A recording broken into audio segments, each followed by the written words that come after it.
प्रदर्शन। और पाकिस्तान के विरोध का दिखा असर। हॉकी इंडिया लीग में नहीं खेलेंगे पाकिस्तानी खिलाड़ी। 9 पाक खिलाड़ी वापस पाकिस्तान भेजे जाएंगे।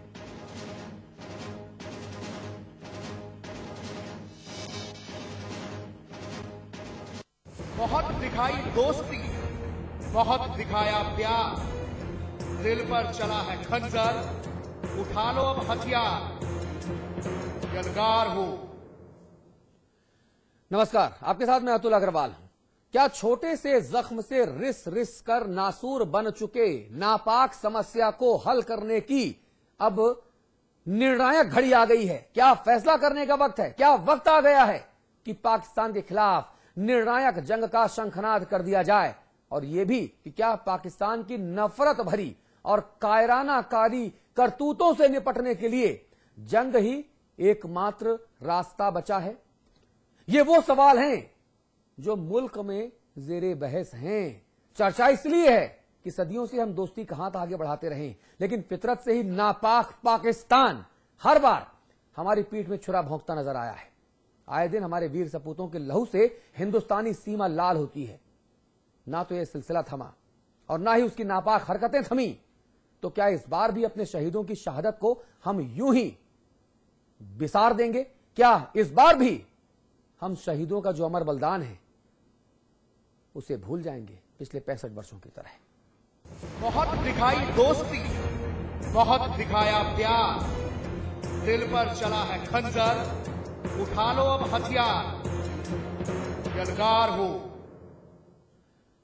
और इसीलिए हम ये कह रहे हैं कि यलगार हो, और ये समझने की कोशिश करेंगे। कई सारे मेहमान हमारे साथ होंगे, हमें समझने की कोशिश करेंगे कि क्या वाकई भारत और पाकिस्तान के बीच युद्ध ही एकमात्र विकल्प है? क्या पाकिस्तान की नापाक हरकत के खिलाफ अब आवाजें चूंकि बुलंद होने लगी हैं, हर तरफ एक ही आवाज सुनाई दे रही है कि खामोश अब रहा नहीं जाएगा, अब और सहा नहीं जाएगा। अब वक्त आ गया है कि पाकिस्तान को उसकी औकात दिखा दी जाए। है प्रचंड बोल मस्तकों के झुंड, आज जंग की घड़ी की तुम हार दो। बहुत हुई सियासतबाजी, बहुत हुई सद्भावना की सीरीज, बहुत कराए सुरक्षेत्र। अब सरहदों पर कुरुक्षेत्र लिखने का वक्त है। ये वक्त है चेतावनी का, ये वक्त है खबरदार करने का, ये वक्त है आसमान के अंतिम छोर तक इंकलाब लिख देने का। शेर गरजने लगे हैं, दहाड़ने लगी है इस देश की अस्मिता, उबाल मारने लगा है लहू। भारत माँ के सपूतों ने गर्जना की, इस देश की सरहद को छूने की हिमाकत मत करना, वरना करारा जवाब मिलेगा। पाकिस्तान की करतूत का जवाब देना भारत के अख्तियार में है और उसे करारा जवाब दिया जाएगा। इसके लिए सही वक्त और सही जगह हम खुद मुकर्रर करेंगे। जो दर्द पड़ोसी मुल्क ने दिया है उससे दिल्ली हिल गई, देश हिल गया, यहाँ तक कि दर्द हिल गया। दर्द जिसके खिलाफ नींद मांगने लगी रात से हिसाब और आंख पूछने लगी ख्वाब से मानिंद। ये दर्द ही था कि देश में शब्द बुनने लगे विरोध की चादर, अर्थ करने लगा नए आसमान का आविष्कार।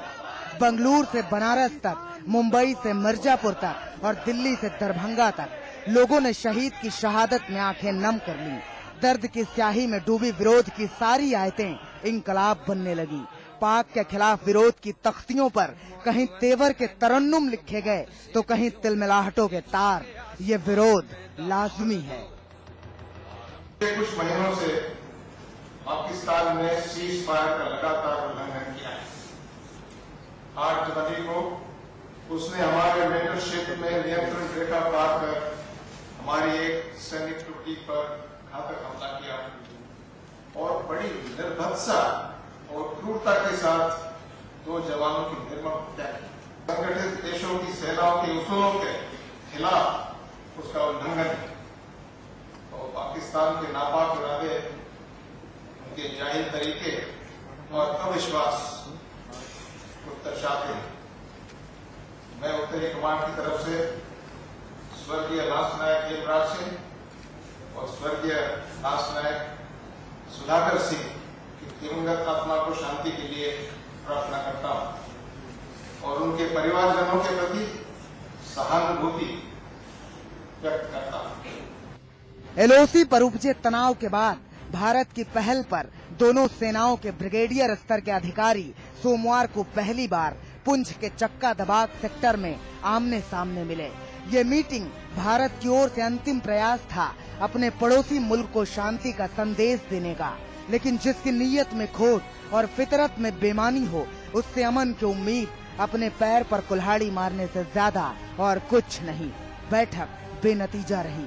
जाहिर है कि मुंहतोड़ जवाब देने का शंखनाद हो गया है कि सरहद की बसंती शाम में भारत के सपूतों को पड़ोसी की सिलसिलेवार करतूत के जवाब में सिर्फ पांव पटक कर गुस्से का इजहार नहीं करना पड़ेगा, कि महज नारों से देश की जय जयकार नहीं करनी पड़ेगी, कि सरहद पर डूबते सूरज को देखकर नहीं डूबेगा दिल, तो कि आरंभ है प्रचंड बोल मस्तकों के झुंड, आज जंग की घड़ी की तुम गुहार दो।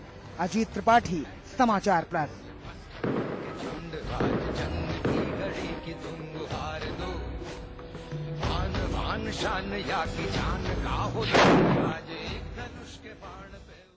इस मुद्दे पर हम चर्चा करेंगे। बहुत सारे एक्सपर्ट्स हमारे साथ जुड़ेंगे। हमारे मैनेजिंग एडिटर अमिताभ अग्निहोत्री जी के अलावा बहुत सारे जो अपने अपने क्षेत्र के जो एक्सपर्ट्स हैं वो हमारे साथ जुड़ेंगे। उन सबसे हम बातचीत करेंगे। लेकिन एक रिपोर्ट और हम आपको दिखाना चाहेंगे, क्योंकि सियासी हलकों में भी पाकिस्तान के खिलाफ निर्णायक जंग की गूंज सुनाई देने लगी है और अब तो मौन की पराकाष्ठा को प्राप्त हमारे माननीय प्रधानमंत्री जी ने भी पाकिस्तान की कायराना हरकत के खिलाफ जुबान खोल दी है। मनमोहन सिंह जी, आभारी हैं हम आपके।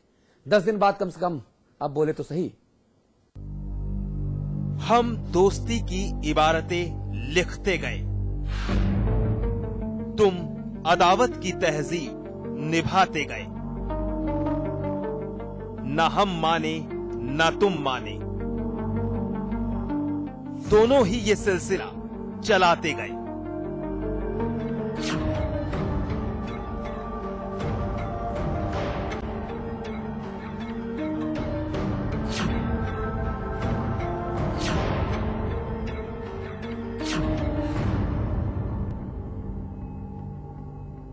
बर्दाश्त की भी हद होती है और वो हद अब पार हो चुकी है।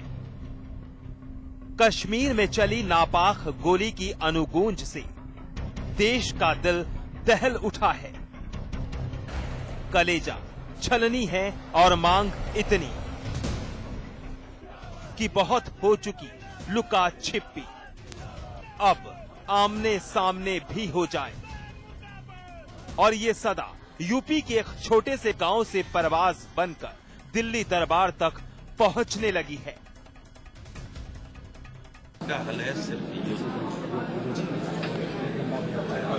कौन बचता है कौन जिंदा रहता है, ये बात की चीज है। अगर हल की ही बात कहते हो तो सिर्फ युद्ध है, युद्ध के अलावा कोई हल नहीं। देश चाहता है कि एक एक कर अपने सपूतों को कुर्बान करने से कहीं बेहतर है कि निर्णायक जंग हो जाए, क्योंकि मुल्क के लिए शहीद होने में शायद ही किसी हिंदुस्तानी को संकोच हो। लेकिन ऐसी शहादत अब और नहीं, जिसका कोई मोल ही नहीं। ये सब कुछ इसी देश में चल रहा है, लेकिन एक अजीब सी मजबूरी है हमारी सरकार की, जिसे आवाम की देशभक्ति से एतराज होने लगा है।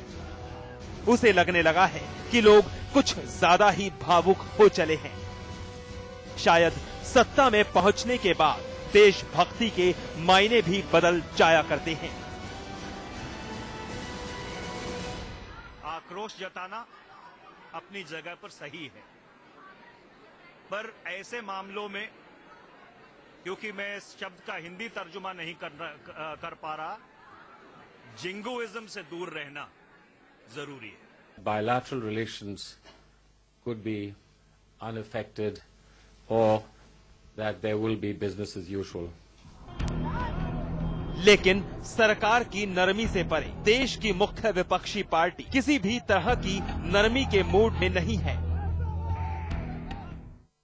अगर ये सिर नहीं आए तो उनके तो 10 सिर आए। सवाल ये है कि हम बिल्कुल प्रतिक्रिया के अलावा बैठे रहें और खेल खिलाते रहें और वार्ता करते रहें। सही बात है, ये अपने आप में बहुत बहुत माकूल सवाल है कि आखिरकार वार्ता हम क्यों कर रहे हैं, किससे कर रहे हैं भाई। हमें जब पता है कि पाकिस्तान भारत के खिलाफ छद्म युद्ध कर रहा है, हम किससे वार्ता करें, क्यों वार्ता करें, क्यों हिना खान रब्बानी भारत आए, क्यों खिलाड़ी यहां पर आए। तुम हमारी पीठ में खंजर मारो, हम तुम्हारे साथ हॉकी और क्रिकेट खेलें, क्या तमाशा है भाई, अजीब सी बात हो रही है। इस मुद्दे पर बातचीत करेंगे, हमारे साथ मेजर जनरल खंडूड़ी साहब मौजूद हैं। आप उत्तराखंड के पूर्व मुख्यमंत्री हैं, पूर्व केंद्रीय मंत्री हैं, बहुत स्वागत है आपका खंडूड़ी साहब। बीजेपी के प्रदेश अध्यक्ष लक्ष्मीकांत वाजपेयी हमारे साथ हैं, हमारे साथ रविदास मल्होत्रा जी हैं, आप सपा के वरिष्ठ नेता हैं। एनएस मलिक साहब हैं, आप लेफ्टिनेंट जनरल रिटायर्ड हैं। अमिताभ अग्निहोत्री जी हैं, हमारे मैनेजिंग एडिटर हमारे साथ हैं। मलिक साहब, चर्चा में सबसे पहले आपसे करूंगा, आज सेना दिवस है, सबसे पहले भारतीय सेना को मैं नमन करूंगा, मैं आभार जताऊंगा मलिक साहब आपका, खंडूड़ी साहब आपका, कि आप लोगों की लगन, आप लोगों के बलिदान, आप लोगों की बहादुरी की वजह से आज हमारा सर ऊपर है, हम बैठ के बात कर पा रहे हैं। मेरी बधाई, मेरा नमन स्वीकार करें मलिक साहब, खंडूड़ी जी। धन्यवाद अतुल जी। सवाल यह है कि हम किस पाकिस्तान से बात करना चाहते हैं। वो पाकिस्तान मुंह में राम बगल में छुरी, दिल मिले या ना मिले लेकिन हाथ मिलाते रहिए। अरे छोड़ो हाथ मिलाने का सिलसिला ना, अगर मिलेगा तो दिल मिलेगा वरना कुछ नहीं मिलेगा। ये ऐसा क्यों नहीं करते हैं, वो हमें मारता रहता है, काटता रहता है। मलिक साहब जी, तो ये आप सच कह रहे हैं कि पहली चीज तो आज सेना दिवस है, और जैसे आपने सेना को नमन किया है, हम सब देशवासी आज सेना का आभार प्रकट करते हैं कि सेना आज भी हमारे देश की सुरक्षा उसी प्रकार से कर रही है जैसे करनी चाहिए जी। और जो हमें सिखाया गया है इंडियन मिलिट्री एकेडमी में कि सर्वप्रथम देश, उसके बाद अपने सैनिक, और आखिर में और सदा आखिर में अपनी खुद की हिफाजत, उसी चीज़ को देखते हुए सच में सेना प्रमुख ने जो कल और आज में कहा है, उसमें कोई शक नहीं है कि सेना हर प्रकार से सक्षम है अपने देश की सुरक्षा और रक्षा करने के लिए, करने में बिल्कुल सक्षम है। लेकिन पॉलिटिकल लीडरशिप एक बहुत बड़ा सवाल है ना। ये तो हर सेनाध्यक्ष जब कमान लेता है कहता है हमारी सेना ताकतवर है, हम दुश्मन को ये कर देंगे वो कर देंगे। दुश्मन करता है, हम सिर्फ कहते हैं। ऐसी बात नहीं है। टेक्टिकल लेवल के ऊपर जहां पर एलओसी है या जहां पर भी बॉर्डर है, अगर कोई वारदात होते हैं तो इसमें कोई शक नहीं है कि पूरी तरह से जवाब दिया जाता है।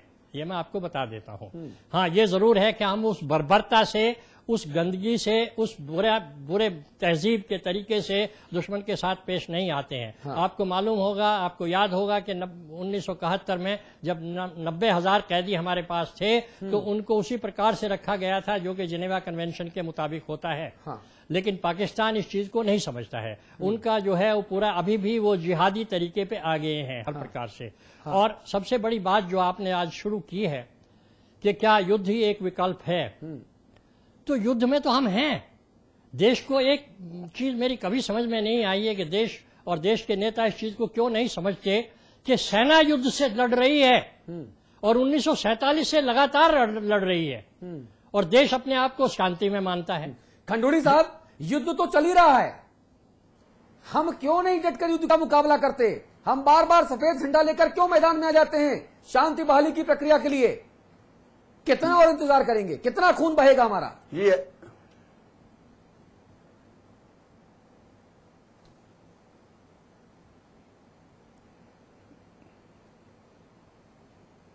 नहीं, देखिए, युद्ध की आपने बात की है तो 47 में जब देश का विभाजन हुआ, भारत और पाकिस्तान बने, तो तब से ही पाकिस्तान के लोगों ने, पाकिस्तान की सरकार ने अपने छद्म वेश में करके और अटैक किया। लड़ाई तो हमारी 47 से शुरू है, आजादी के साथ साथ पाकिस्तान के साथ लड़ाई शुरू है और उसका लंबा इतिहास है, कितनी लड़ाइयां हुई हैं और कितनी आपस में बातचीत हुई है। लेकिन मैं समझता हूं कि राजनीतिक स्तर पर यह जरूरी है कि युद्ध करने से पहले सब वार्ता के, शांति के रास्ते तलाशे जाएं और उस तलाशने पर अगर सफलता नहीं मिलती तब युद्ध आखिरी विकल्प है, ये मानना चाहिए। जहां तक हिंदुस्तान और पाकिस्तान का सवाल है, भारत क्यों तो हम लड़ाई भी देख चुके हैं और शांति की वार्ता भी देख चुके हैं। हमारा दुर्भाग्य यह है दुर्भाग्य मैं इसलिए कहूंगा कि हमारा देश इससे बहुत, वही मैं आपसे कह रहा हूं कि हमारा दुर्भाग्य है कि बातचीत के रास्ते, शांति के रास्ते सिर्फ भारत करता है। पाकिस्तान में जिस प्रकार की सरकारें